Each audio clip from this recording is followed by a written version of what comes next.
3h moins le quart.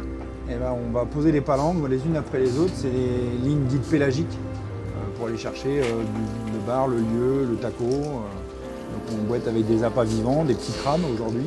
Et le but c'est de mettre toutes les lignes avant le lever du jour. La période d'activité la plus forte pour le poisson, elle va être là avant le lever du jour.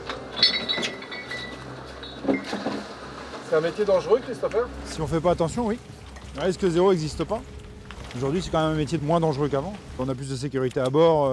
Les moyens, les techniques de pêche ont évolué quand même. Là, le danger, c'est de mettre les mains dans la ligne. D'être pris avec un hameçon quand ça part, on file à plus de 4 nœuds, 4 nœuds 5.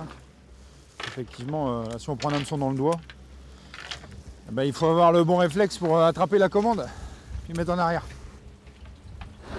Justement, tu parles de sécurité. Ton bateau, tu l'as pensé avec la sécurité comme souci? Aussi, oui, et le côté moteur hors bord, c'est ce que ça permet. Tout ce qui est dangereux, tout ce qui est susceptible d'être dangereux, en tout cas tout est à l'arrière. Y compris le bruit, les nuisances. Ça, c'est pas le côté sécurité, mais c'est le côté confort. Et après, les bateaux ont des réglementations, réglementations à la construction aujourd'hui qui font que la sécurité, elle est augmentée par ça. Et le catamaran, c'est le côté stable aussi.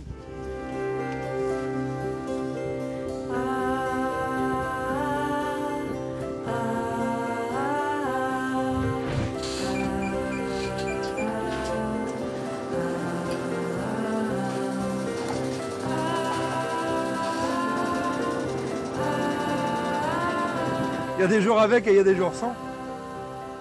Quand ça pêche, c'est grâce au patron, et quand ça pêche pas, c'est de la faute du temps. Aujourd'hui, ça démarre bien. La palanque, c'est un choix depuis le départ? Oui, depuis le début, c'est un métier qui m'a attiré dès le départ. C'est vraiment le métier de ligne, le côté des hameçons, le pêcher avec de l'appât vivant. C'est une technique complètement différente, que ce soit du casier ou du filet.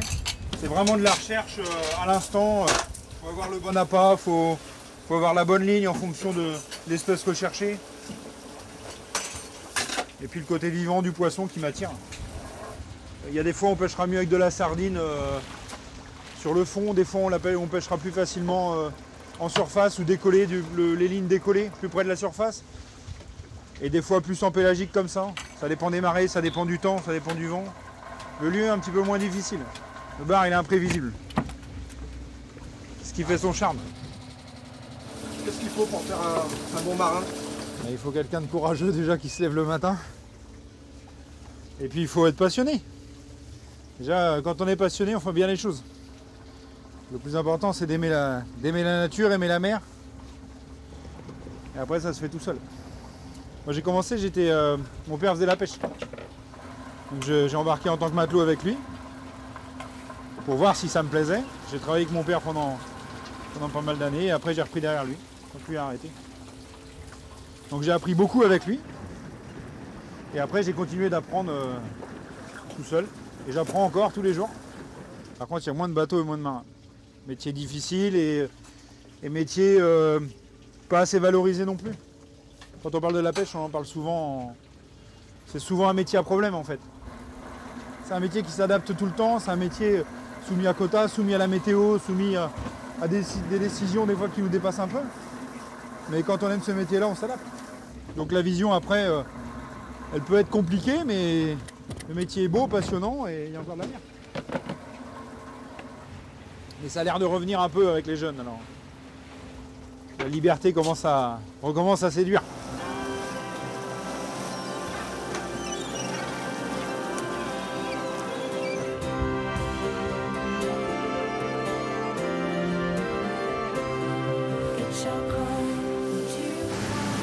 Bonjour Patricia, ça va? Je t'appelle pour demain. J'ai 100 kg de lieu et 20 kg de barque. Bonne journée. Au revoir.